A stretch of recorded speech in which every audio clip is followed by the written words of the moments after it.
morning and welcome back to the channel. It always amazes me how sometimes you have to be adaptable and chop and change. We went out last night looking for long-eared owls to a location that I've been tipped off by a good friend of mine, and now I'm in the Lake District looking for red squirrels. Where we went to photograph the long-eared owls, I just didn't fancy spending a night there in the van. It just didn't seem right. It just wasn't. I don't think it was very safe, if I'm honest. So lots of boy racers zipping around, and so anyway, we were only a stone's throw from the Lake District, so I decided to come back and see if we can photograph the red squirrels. Now, just like last time, I can see one already. Just like last time, I've been asked not to share the location, but what I can tell you is that the Penrith and District Red Squirrel Group, this is one of the locations off their site, and it won't be difficult for you to work out exactly where I am. And it is certainly a place I would recommend to anyone. It's incredible. But what's the difference between this time and the last time that I came? Last time I came in the winter and there was no canopy and loads of light. Now the canopy is really full, and as you can probably see, there's not as much light. But the red squirrels are everywhere. I can see them already, so this is just going to be insane. So come along for the journey and see what I see.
So having spent a little bit of time down in the main area next to the river, it's quite frustrating because there's very little light. So what I made the decision to do was to walk off up into the woods and to find an area where there's a little bit more light. And I've come to a spot that's been managed.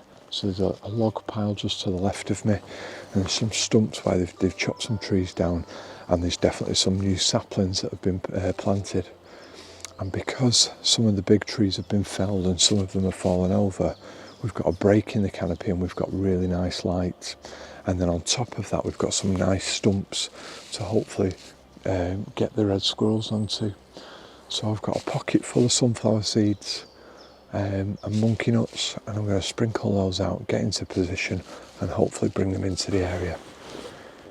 So what I've done is I've got myself in a really nice position, and I've found the most beautiful of gnarly old stumps. It's got some lichen on it. It's coming up again.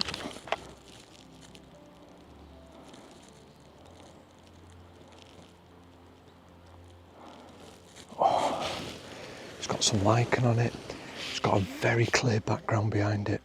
Now I did have to move to get that background just right, because originally there was a tree stump behind it that was creating a band of light colour on a very dark background. So I've had to adjust my seating position to ensure that that background is as sweet as I want it to be.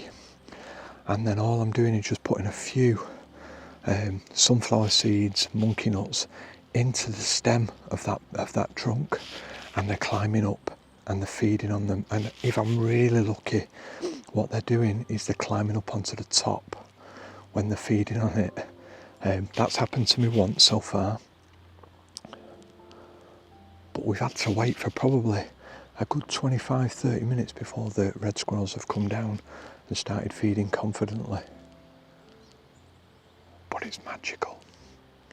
He's just watching me at the minute. He's up in a tree and he's watching me. See if I can't get it.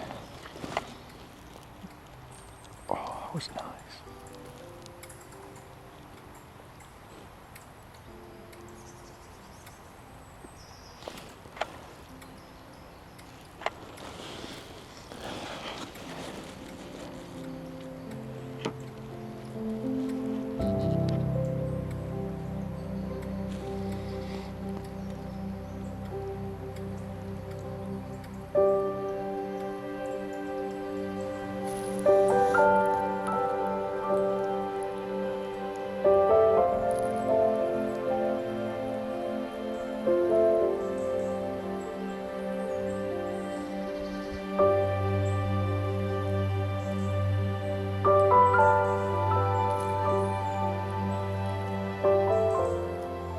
So you'll see, I've moved position again, all the time thinking about my background.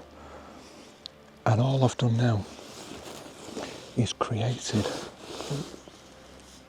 red squirrel just to my side. All the time. What I've done is I've created just a really nice perch. I've found some dead logs on the ground and I've leant them up against a tree stump, and I've created in effect a bit of a red squirrel climbing frame. There we go.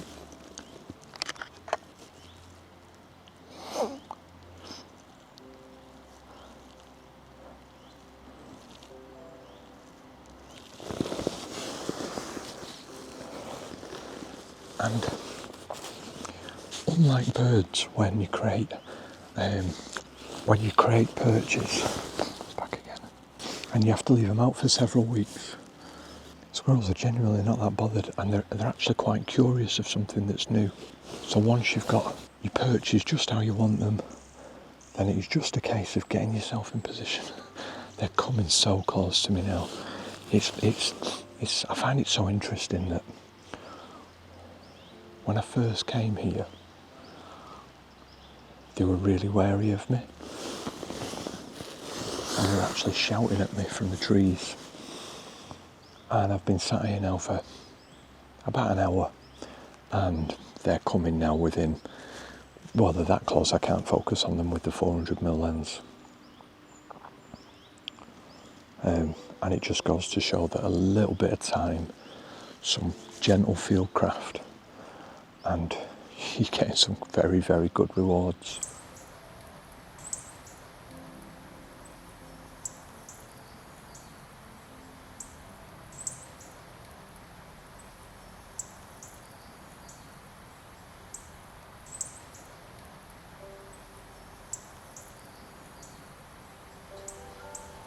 So I always like to get myself in a really comfortable position. I've said this in videos in the past. I think if you're comfortable, you are more likely to stay still for longer, and the animals are more likely to not be disturbed by you, and you get more opportunities. So where at all possible when I'm photographing in woodlands, whether that be for squirrels, badgers, or all the other things that I might photograph in a woodland, I always try and prop myself up against a tree. I just think that if you can have your back against a tree, get yourself nice and comfortable, and you'll notice that I'm not using a tripod. And the reason for that is I can use my knee, so I'll get my knee into position, and that's an absolutely fantastic stable base. A tripod would certainly give me the stability, but it's just yet another piece of equipment that you have to lug into the woods. So if I can get away without using it, I always will do.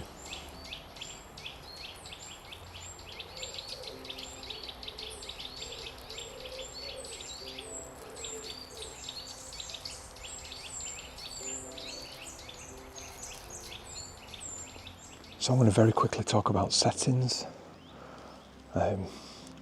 although we've got a clearing in the woods and it's quite bright above me, it's still not bright. So I'm shooting currently at 640th of a second. It's certainly not quick enough for while the squirrels are moving, but when they're static, that gives me ample speed to freeze the subject. I'm shooting wide open at 2.8. Because these squirrels are really quite used to people, I don't need to engage the teleconverter. I don't need the extra reach. So I'm able to shoot at 2.8, which is meaning that I've got loads of light coming into the lens, into the sensor, so I'm able to keep my shutter speed reasonable, but not blisteringly quick, and I'm able to keep my ISO all the way down. Here we go. Oh, there's one coming in then, and he's just changed his mind at the last minute. It's so exciting, this type of photography though.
How good was that?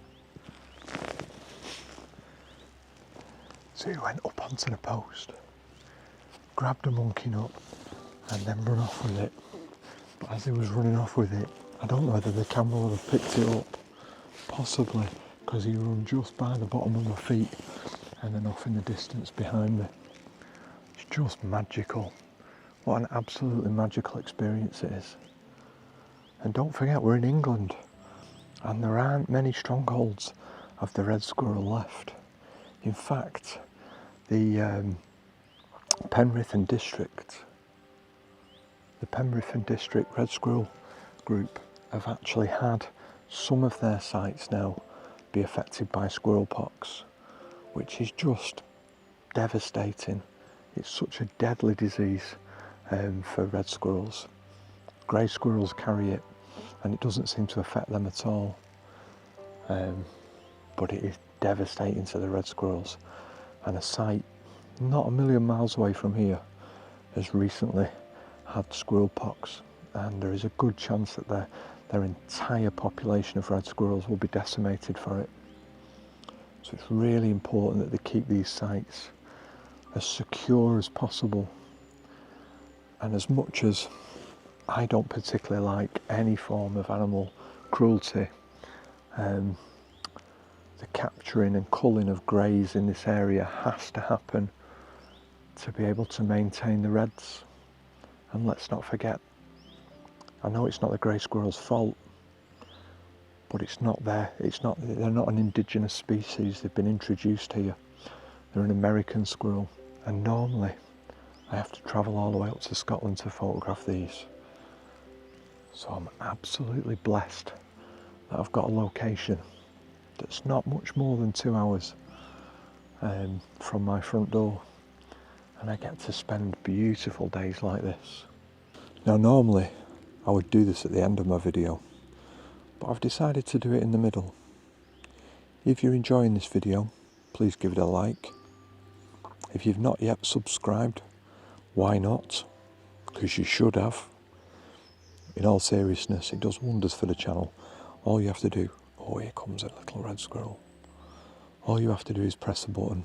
It costs you absolutely nothing, but it really does make a difference to my channel.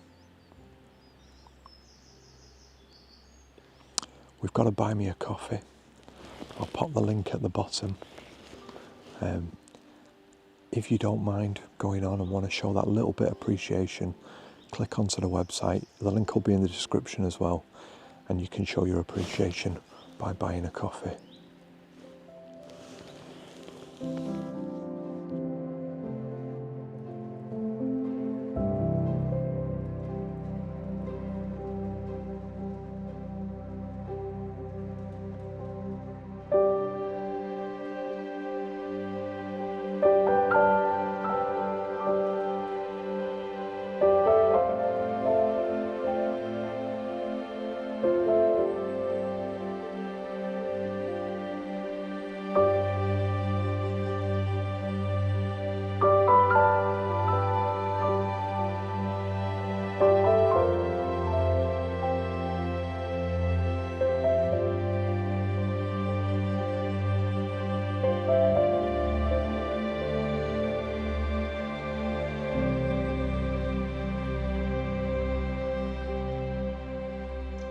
Don't be afraid to change your viewpoint.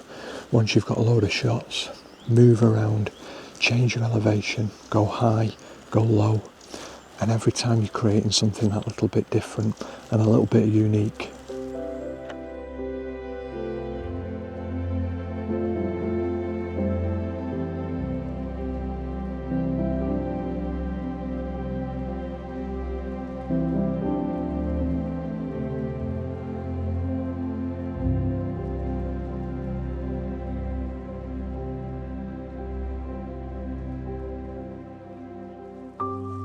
Now this squirrel, we've got about 5 around us now, but this one that keeps coming onto the post has got almost black in his coat and in his tail.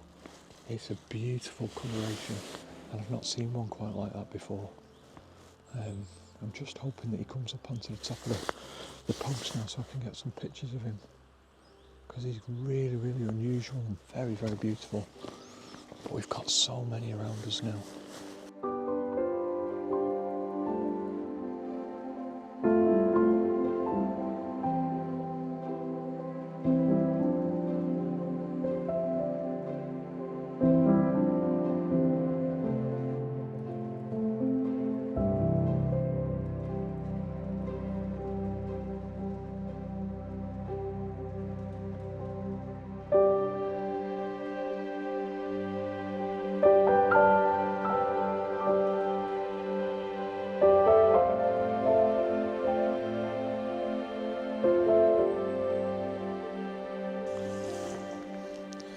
Now, I never try and overly complicate this type of photography. I think you can fall into the trap of overthinking it when you really don't need to. It's simple photography, this. So what I'm doing is I'm keeping my shutter speed exactly the same, 6/40th of a second. I don't need to budge that. Aperture is wide open, ISO is on auto. But what I am varying all the time is the metering mode that I'm using to photograph. And the metering mode is what tells the camera to measure how to measure the exposure, and it'll adjust the ISO depending on the exposure. And by using different metering modes, you can create some very different images. So for a lot of the images that I've took this morning, it's been on matrix metering mode, and that's sampling the entire frame, and it's looking for fitting the best exposure based on that entire frame. But what I will do is then flick it onto spot metering mode, but highlight weighted metering mode. And what that will do is it'll look for the on spot metering mode. It's gonna correct the exposure based on where I'm putting the focus point in the centre of the lens. So the exposure will be based on the squirrel. And spot highlight weighted metering mode is going to base it on the squirrel, but in particular the white of the chest. And what that can do is it can throw the background into complete darkness, and that will give you some really, really nice images where the background's lovely and dark, and yet the red squirrel is beautifully exposed in the frame. And then you can just accentuate that in your editing, so darkening off that background further, and maintaining that correct exposure on the squirrel, and that gives you a really nice contrast where the squirrel just pops out of the frame with those really vibrant orange and reds.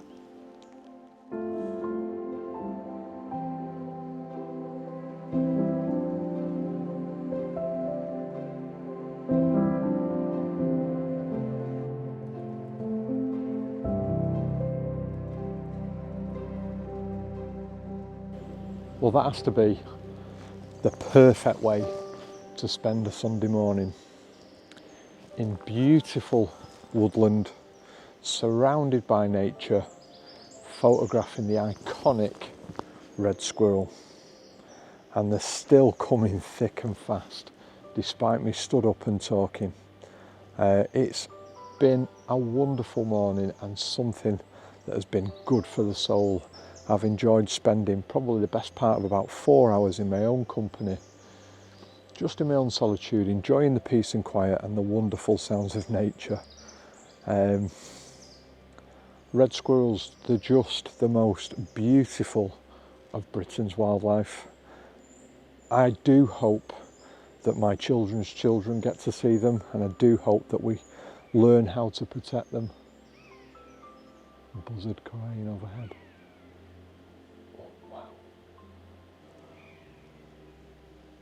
I'm off down to a buzzard hide on Thursday. I've also got booked in a kestrel hide and a barn owl hide. A barn owl hide on the same day. So that will be coming to you very, very soon. From the beautiful Lake District and from the wonderful red squirrels. Until next time, ta-ra.